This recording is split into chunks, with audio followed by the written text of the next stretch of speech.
ആനക്കല്ലിൽ ചെളിയിൽ അകപ്പെട്ട കാട്ടുപോത്ത് ചത്തു. ചെളിയിൽ പൂണ്ടതോടെ കാട്ടുപോത്ത് അവശ്യ നിലയിലായിരുന്നു. വനംവകുപ്പ് ഉദ്യോഗസ്ഥർ ചികിത്സ നൽകിയെങ്കിലും കാട്ടുപോത്തിനെ രക്ഷപ്പെടുത്താൻ സാധിച്ചില്ല. സച്ചിൻ വള്ളിക്കാട് ചേരുന്നുണ്ട് വിശദാംശങ്ങളുമായി.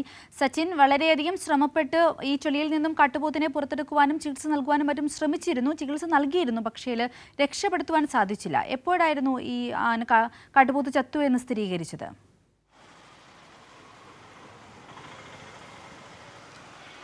സിന്ധൂരി, ഇന്ന് രാവിലെയോടുകൂടിയാണ് പാലക്കാട് മലമ്പുഴ ആനക്കല്ലിൽ കാട്ടുപോത്ത് ചളിയിൽ അകപ്പെട്ടത്. പ്രദേശത്ത് വന്യമൃഗങ്ങളുടെയൊക്കെ ഒരു വിഹാര കേന്ദ്രം കൂടിയാണ്.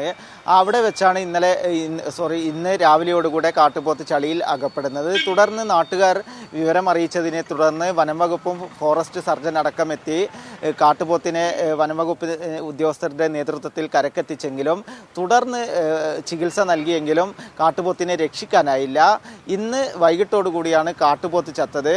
മലമ്പുഴ അകമല ഫോറസ്റ്റ് റേഞ്ച് പരിധിയിൽ വരുന്ന പ്രദേശത്താണ് കാട്ടുപോത്ത് അകപ്പെട്ടത്. ആ പ്രദേശത്ത് മുൻകാലങ്ങളിലും വന്യമൃഗശല്യം അടക്കമുള്ള ഒരു മേഖല കൂടിയാണ്.